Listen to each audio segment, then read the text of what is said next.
পরিবেশের ভারসাম্য রক্ষায় সাভার ও আশুলিয়ায় ১ লক্ষ গাছের চারা বিতরণ কর্মসূচি শুরু করেছে উপজেলা প্রশাসন। বিস্তারিত থাকছে মোজাম্মেল হোসাইনের প্রতিবেদনে।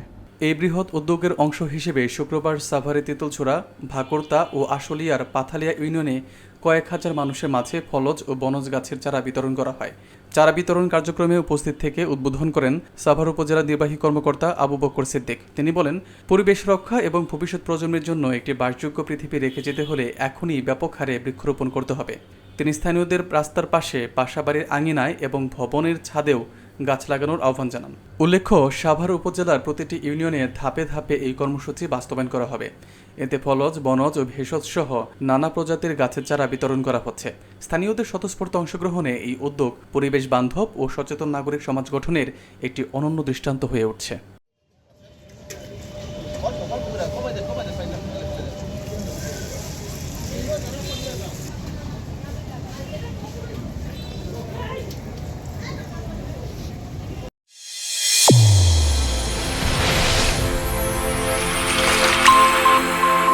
চ্যানেল A1 হৃদয়ের স্পন্দন।